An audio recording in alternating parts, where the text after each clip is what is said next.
is being able to integrate approaches which don't require any extra work. From my experience, the one thing that I will say is that anything that we do for the benefit of evidence can breed resentment, because you're not doing it for the benefit of your children or pupils. And it's not for school improvement purposes. It's for evidence. It's for an outward facing meeting. So what we want to do is we want to create evidence because we're accountable and we know we've got to do that.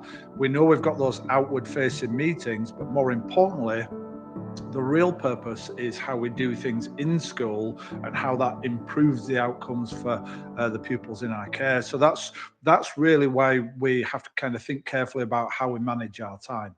Another thing that I've kind of learned over the years is that thorough is not necessarily the same as effective. I used to work really hard on observations. We had a server that was full, stacked up with observations, monitoring all of these different things that we did.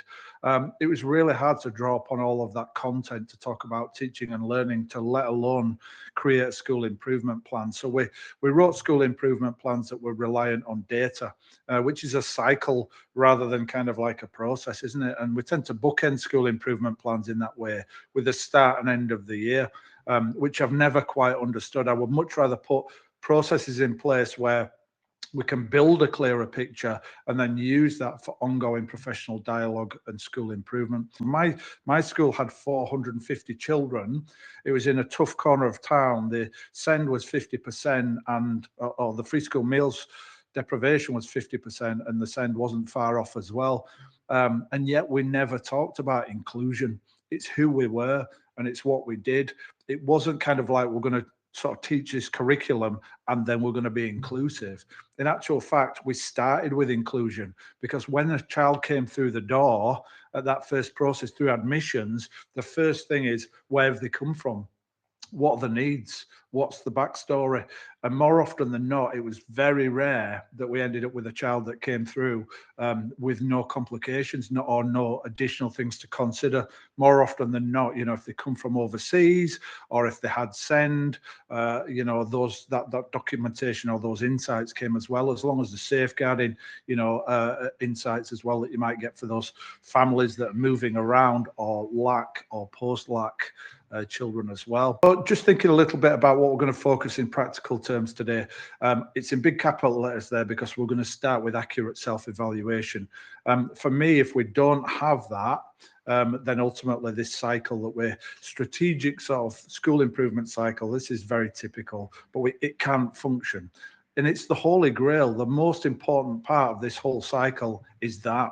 And the work that I do and that we're doing at Nautilus with schools is all about enabling any leader to leave the building feeling secure about standards in the classroom. Now, whether or not you're a Senko, whether or not you're an English lead, or you're a head teacher or senior leader, and whether or not we're talking about inclusion, that is the key thing.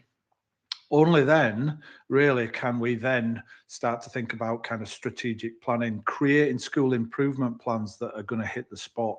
Otherwise, you could find yourself creating school improvement plans that are really long and you're working really hard, but only some of it sticks. And I've done that year after year after year after year. So we're going to focus on accurate self-evaluation, which starts by getting into the classrooms and building that picture.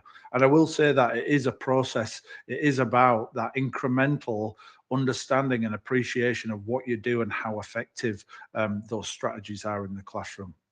We'll take a little look in a moment, and I'm going to show you how to do a learning walk with your iPad. I'm going to show you a really simple framework, whether or not you use an iPad, Google Docs, or a pen and paper, whether or not you're a Nautilus school and you use our software, regardless, this is a knockout sort of lesson visit, and then we'll talk a little bit how we can incorporate inclusion into that process and how we can think carefully again about evaluating impact. Okay, so on the screen now, what I'm showing you is just a report that we've generated today on inclusion in my school. Now, this has been automatically generated, but all of the content comes from all of the learning walks that our staff have done more recently.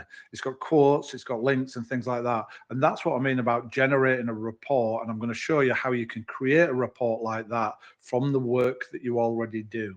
And that is really the key point. So I wanted to start by that because there's a little bit of a hook to say that's where we're kind of going to end up really by the end of the session as well. And I'm going to show you how you can create those. The other thing we're going to take a little look at is how we can use photography and how we can build up a portfolio that demonstrates the outcomes in our school. All the data, anything we talk about today really in relation to kind of metrics is for school improvement purposes. So I'm going to throw out a big disclaimer that whenever we look at any of this content, it's for you, it's for your benefit. Yes, it will help to take care of those outward conversations, but more importantly, it's for our children. So we could take a little look at the learning walks activities. We can look at the data and filters. We're going to look at the AI as well and see how we can leverage that and get some further insights. And also we're going to see how our curriculum looks once we apply some filters to our entire curriculum, which is what you can see here. It all starts with a really simple approach into the class, going into the classrooms. And the best way I can kind of share this is by saying, so for example, I more recently was doing some recruitment for a head teacher locally. And it's that thing, and you've probably been there yourself. So I'm in a classroom and there's 4 head teachers and they're observing a lesson and I'm observing them observing a lesson. And then afterwards, we're going to have a little crit with each teacher and I'm going to sit down and say, right, tell me what you think. But more interestingly enough, what I'm looking to do is I'm looking to see when they go into that classroom, how do they structure that visit? Because if you're going with a blank piece of paper, that's all well and good. But are you going to miss the most critical and significant things? If you're going with a blank piece of paper, are you going to create a process, if you get the job, that then you can help all the rest of the staff to use? So have you got a format that you can use that then everybody else can adopt? But the software we created, we're working with lots of schools globally now to help them to capture and build that picture together in school. So I'm going to select here the learning snapshot, which is our default lesson visit. I talked about learning walks, I guess, really in the you can only do a learning walk if you know what a lesson visit looks like. We sometimes plan learning walks. I'm not quite sure how you do that. You've got to nail the lesson visit. When you get that just right, then ultimately you can set that up either as an individual visit or a sequence, hence a walk. But what you can't do, I don't think, is start with a walk. So we're going to focus on a learning snapshot, which is an individual lesson visit, and get that right first, so then we can create sequences. So learning snapshot, I'm going to go in here and I'm going to go see, who shall I go see today? I'm going to go see Louise. And the subject that we're going to go see, so I walk into the classroom and I can see that this is maths. Then I'm going to add a tag. I'm going to add a couple of tags, actually. The one tag that I'm going to put is year 5. And then the next one I'm going to look at is inclusion. So, and the reason why I'm putting inclusion in that tag is because I'm going to use that as a filter on the dashboard. So I'm going to be able to see kind of all the teaching and learning, and then this one, which is going to incorporate inclusion. The significant thing is the more content you put into your observation, the longer you have to spend in the classroom to seek and see those things and to validate them. The longer you spend in the classroom, the higher the stakes, the more inaccurate it becomes, and the less meaningful the feedback. The primary purpose for this lesson visit is professional dialogue and staff feedback, which is why we've structured it like this. So let me just show you a little bit about what I mean. So here, for example, we walk into the classroom, we look at engagement. I can see the children are engaged. My next question is, how does the teacher engage the children? So I've got my inclusion hat on here, and we talked at the beginning really about the fact that this is about welcoming children, knowing their needs and giving a sense of belonging. So how are we breaking those things down? And so what I would be doing here is capturing my thoughts, but I would be shining a little inclusion lens on this. And I think as we look at engagement, it is about that sense of belonging. We're going to look, I love the relationships that you have with the children. I can see that you've taken time to get to know them and to plan accordingly. Full stop. Why not prepare some key questions for specific learners to engage them early in the lesson? So using the iPad now, all of a sudden we're able to kind of save time and we can get some data and we can get some feedback, and I'm going to show you how we can share that. So you can see how I'm looking at that I'm looking at inclusion for all of the children, but I'm also making a suggestion. Why not prepare a few key questions, bit of AFL, just to engage the children and just to really kind of assess as they come in, how they're doing. And the other thing that I'm going to do is I'm going to just create a hashtag, and then what we're going to do is use AI now in a moment to create reports, and it's going to start to incorporate those hashtags. So inclusion, hashtag inclusion, just so I don't really need to crowbar that in there really. What I want to do is for that to be there quite naturally. Say if it is an area for development, fine. I think if we are being inclusive, we're agreeing that it's not easy when you've got a child with different needs that comes into your class. Let's put that out there, and let's not judge anybody for that. We don't want to make a pass or fail. We've come from a place with observations where it's been about career and pay stage. I would be very explicit about the fact that this is about professional development and sharing strategies, rather than whether or not somebody's eligible to go through the pay scale, and we need the evidence to share that. So this really has to be developmental. So we have to agree that if I've got a class and then all of a sudden I get a child in there with high needs, all of a sudden there's a learning curve. So now we're looking at the pedagogy, and I think, again, this is going to go into the data on the dashboard, but the pedagogy is fascinating because we're looking at strategies and techniques for learning. So this is really, going back to that model again, removing barriers. So how well does the teacher know the class? And then how well does the plan, do they plan, prepare, steer the learning, adapt things where needs be, so that we've got a successful outcome? And as I mentioned earlier, that could be relative progress from individual starting points. Then we're going to look at the learning, acquisition and application of skills. So it's only ever either or both. And I think this is a really fascinating one, because if we leave the classroom without kind of considering that, then we've missed the elephant in the room. And this is what I mean about a blank piece of paper. Here we're just looking at 4 areas, but they encompass everything. So we're going to look at engagement, pedagogy, learning, and then value or outcomes, if you like.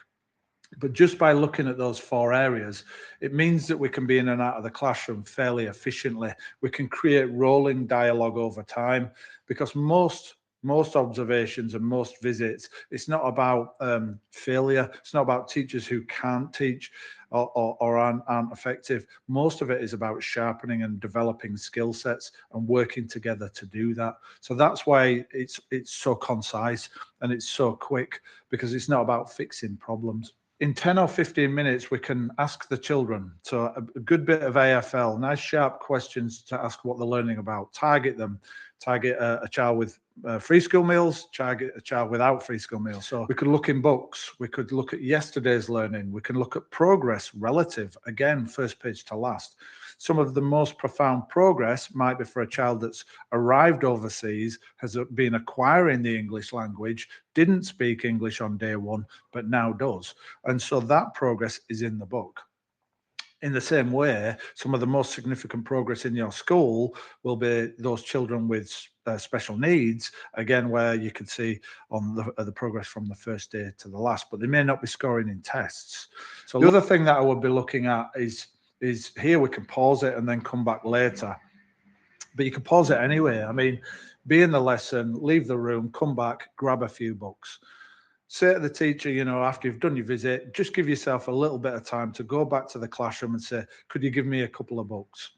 Could you give me a book of a child who is at risk, disadvantaged, where we could look at inclusion? Could you give me a child with SEND?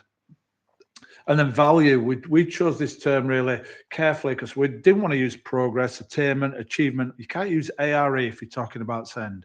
So what we want to do is talk about the value, the impact, the effectiveness of this lesson visit, of the learning in the classroom. It should be subjective because all progress should be relative. So that's again why we should be careful about the language we use, and the fact that we tend, when we do observations, to focus on national averages and then saying who's above or below, and it becomes a pass or fail kind of conversation. Then we're taking pictures. So while I'm in the classroom here now, I'm going to take a photograph. My camera's in use, so it won't do it. But I'm in a lesson, and this is English. I'm going to put the subject, the year group in. So this is year 6. This is a piece of writing. Okay, this is a child that is working at the expected standard. So wherever you are, expected, secure, assess it as you like. But I think, expected standard. But what I'm going to do here is I'm going to also tag now, this photograph demonstrates inclusion in school, because this is a pupil premium child. Now, this photograph's going to go into the gallery, and when I key in pupil premium, it's going to bring up all the pictures that we've taken.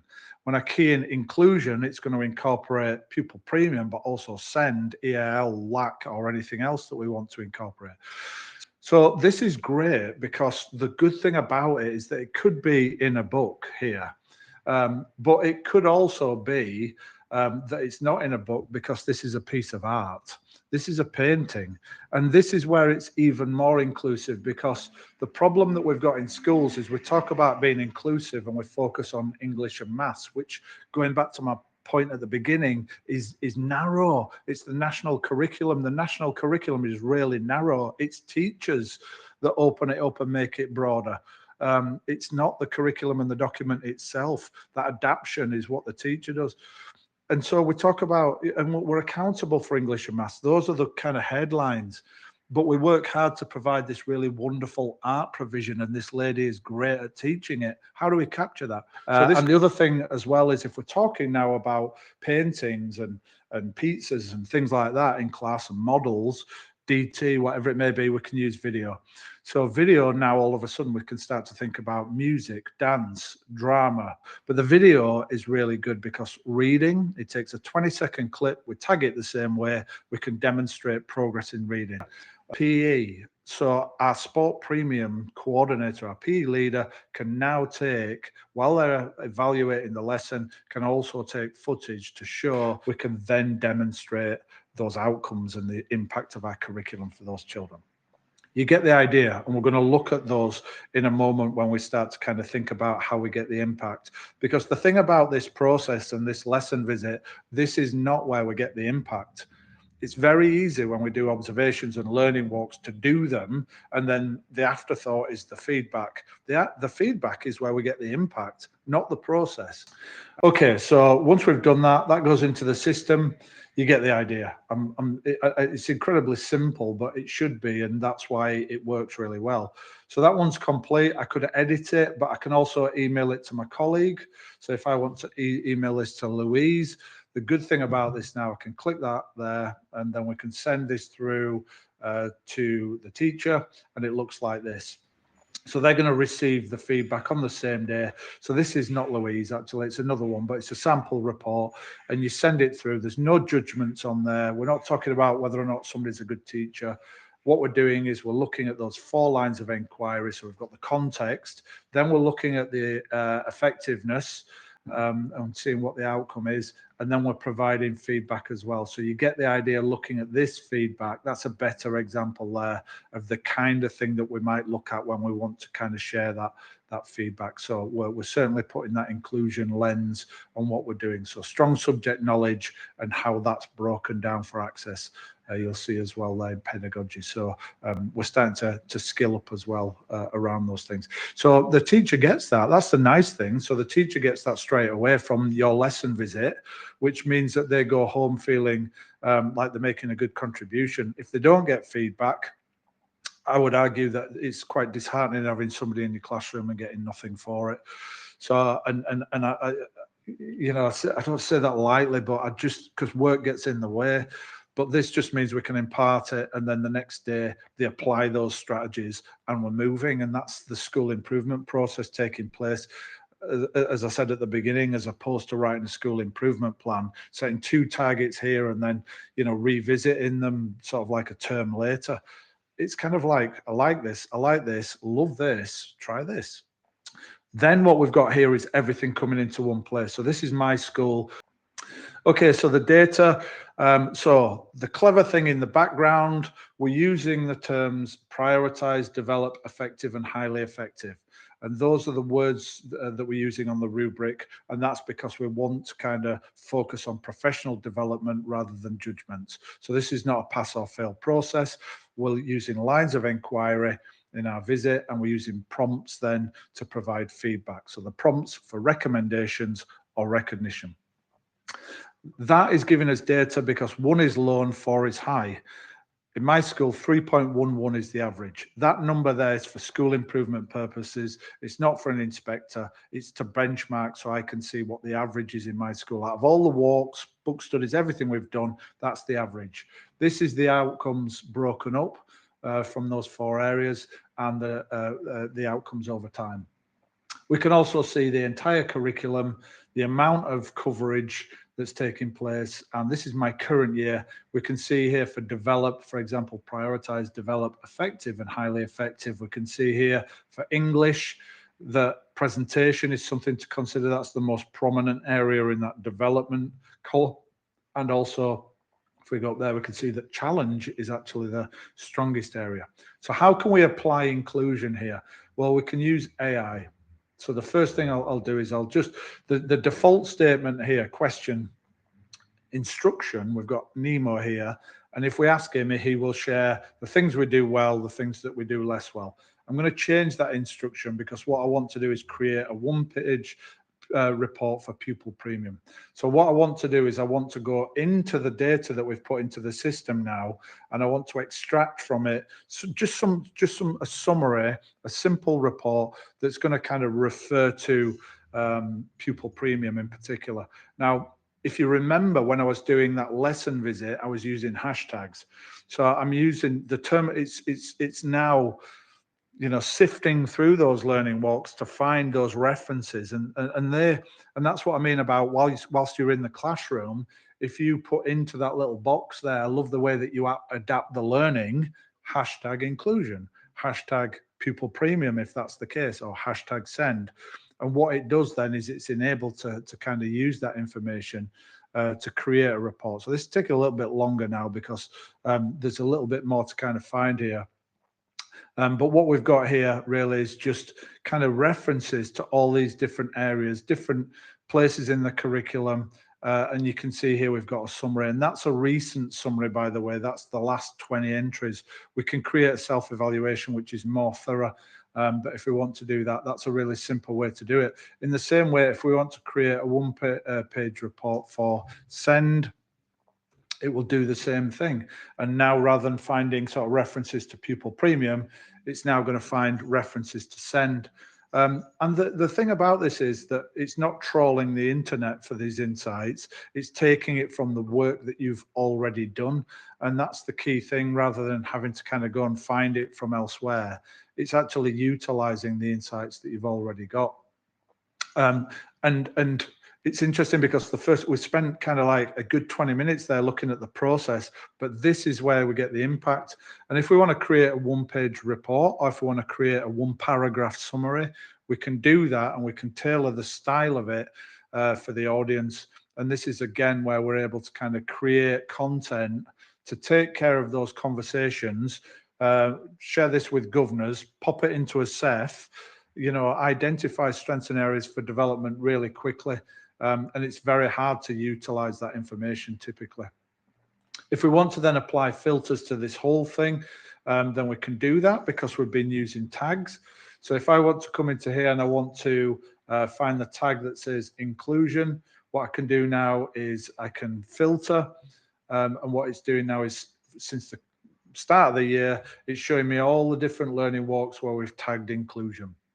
It's showing me the outcomes for inclusion, and it's always comparing it to the average in school. So that's consistent. So all subjects, all aspects, early years, whatever it may be, we're always looking at the school average, 3.11, and we're saying really, okay, this one here, 3.3, that one is slightly above. So 4 entries there.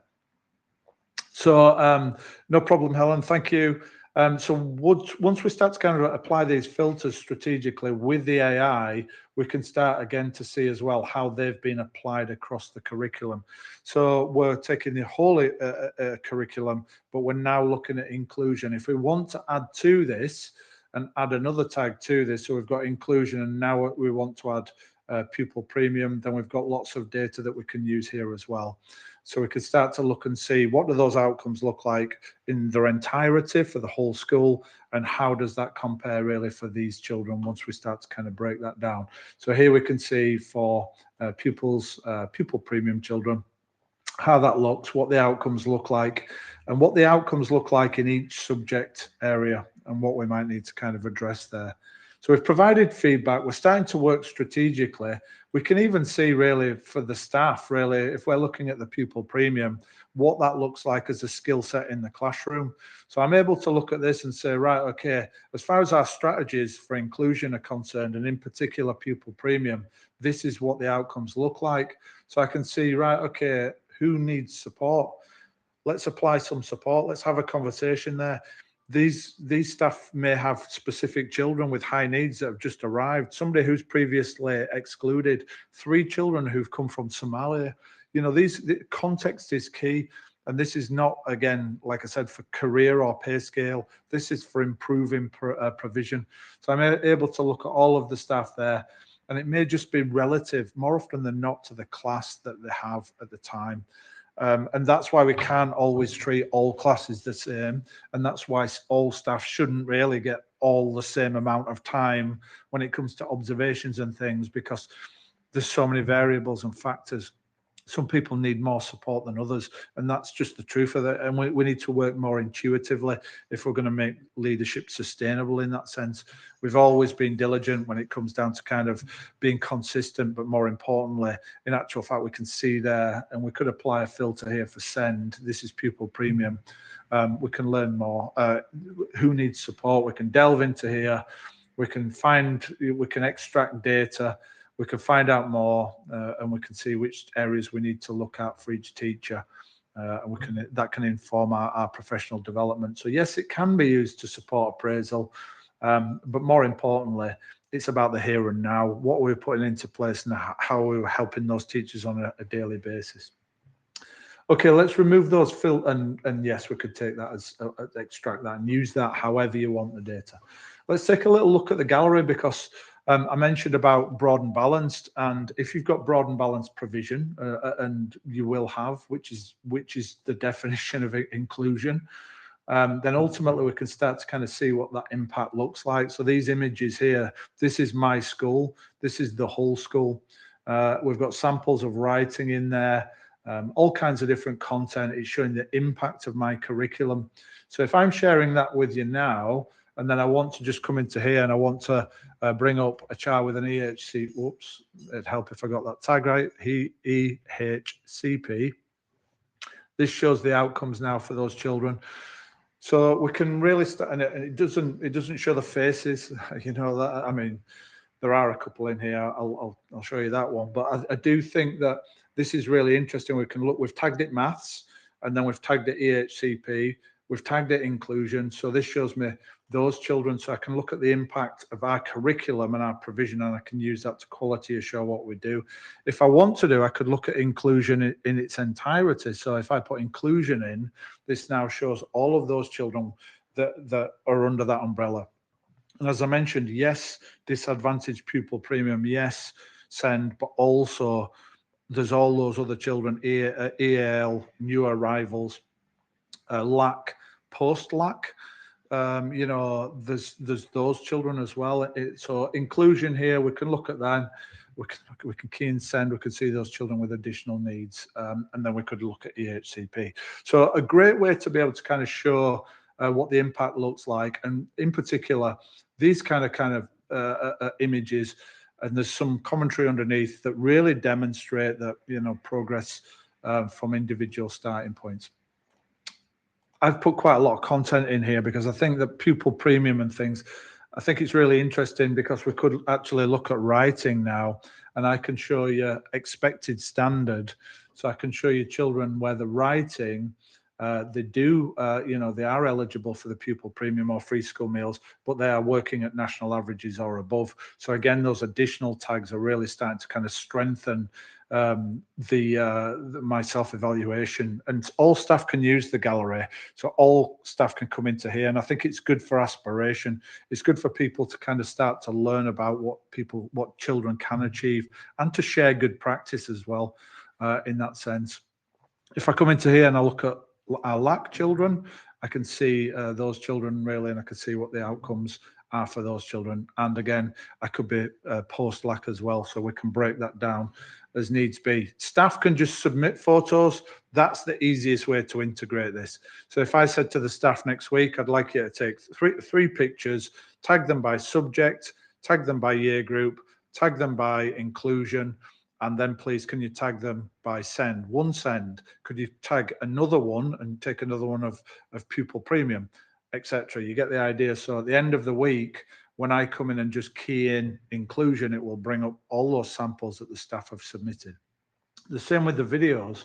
If I come into here and I want to see people with special needs and see how they're learning in school, I can pull up a video and I can see samples of those children. And these show sort of short clips, which are really focused and tagged, and again, demonstrating the impact of our wider curriculum. I would argue that PE is probably one of the most inclusive subject areas in the curriculum, in your provision. I would also say it's probably the bigger, your offer is greater in PE than it probably is in English.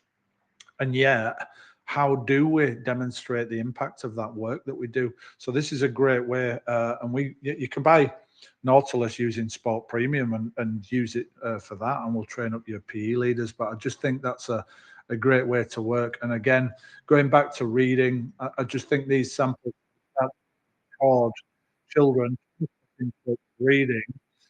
This is in progress, and again, when it's being tagged with send, new arrivals, lack, whatever it may be, we can see those outcomes for those children. And it's good because we can then tag it with all those other things like phonics, expected, whatever it may be, all those other attributes that we can see and hear with that clip there as well. We assess reading with a paper test. And yet, that really enables us to kind of do a lot more with it. So you get the idea really with the video. So as we come towards the end now, I'm now going to show you really how we created that kind of self-evaluation report, which I think is the key thing here, because what we've been doing really is looking at from a very simple light touch 10 or 15 minute observation, really light touch, but focused. What we've done is incorporated those hashtags.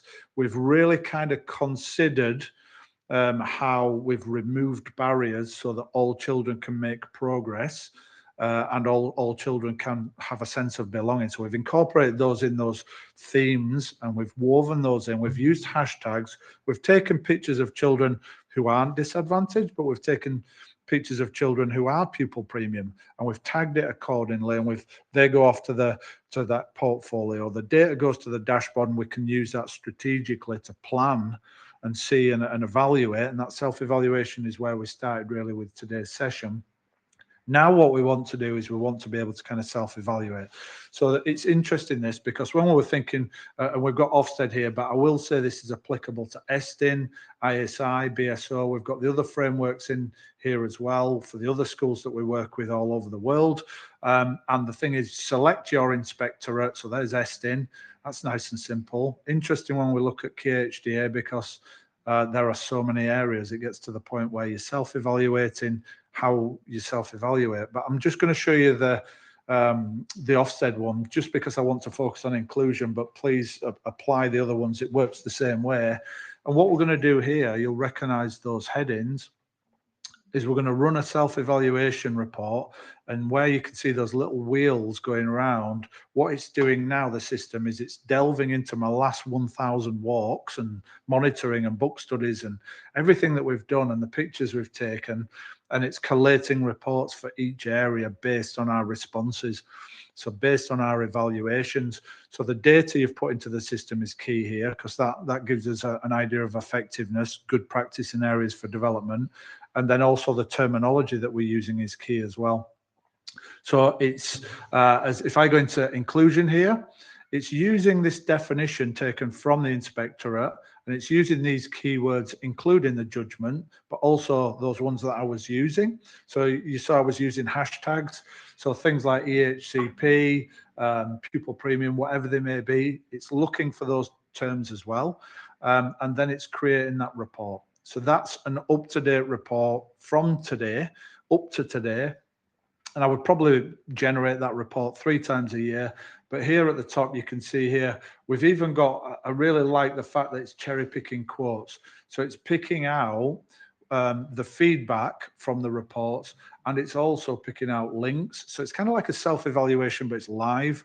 So if I click on that link, it will take me to that learning snapshot, and I can see where that sample sits. We're looking at PE here. I love that as well. And then we can start to think about the things that we do well, again, with photos, quotes, references.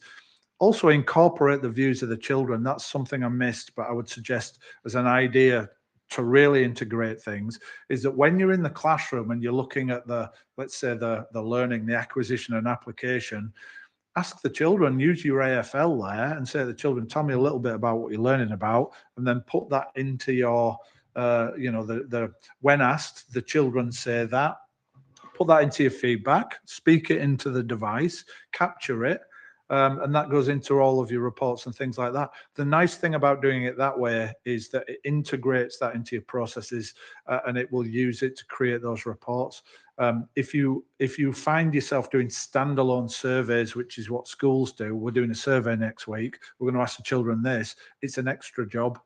As are taking pictures, that's an extra job, and they're going onto a server or a lever arch file. They're not actually kind of live, they're not actually in use, they're there for the evidence. That's kind of why we do it, which again is questionable when it comes to school improvement. So here you can see areas for consideration. We can export that and take that away as a document, and we can edit it and tweak it as we want to do. And as I mentioned really at the beginning, that sample report, then when you export it, looks like that. So I wouldn't slide it across the table and expect it to take care of my inspection, but I certainly think that it's good for strategic use. It's good for me sharing it with the staff. It doesn't refer to teachers or lessons. It gives you a flavour of what we're doing well and the things that we want to be able to develop in school. And if we're doing that as a process throughout, and staff are getting that feedback, ultimately that's going to lead to kind of teaching with awareness, sharpening skills in the classroom. Because if we could develop staff skill sets, and we can develop curriculum areas as subject leaders, and then we can develop the whole curriculum, then our entire provision is kind of like improving. So we have to kind of work that way around. And I don't think quite often the way that we do observations kind of is for that reason. It's slow and it's labor intensive. And so it's problematic. So I think that these kind of reports are really helpful and ultimately kind of represent and reflect kind of the work that you're doing over time. If we have that knowledge, if we have that insight and that appreciation of what we do and how effective it is, your inclusion is nothing new. Okay, what we want to do is take a heat check. How effective is it? What do we do? And what's the impact? Okay, and again, taking it back to the staff room, redefining and rethinking what it is, what we're trying to achieve. If we can do that, then we can think about the areas for improvement, whole school, individual feedback. That's what we're looking to do, that incremental professional dialogue, that flow of conversation. That's where you're going to get your biggest dividends, providing support where required rather than just applying it everywhere. So those areas for improvement are key, and we can identify key lines for inquiry, key areas that we want to focus on with regards to inclusion. Then we can get that improvement, and then we're moving. So that's what we're looking to try and achieve. Wherever you are and whatever time you're watching this, thanks very much for getting in touch, and hopefully we'll see you soon.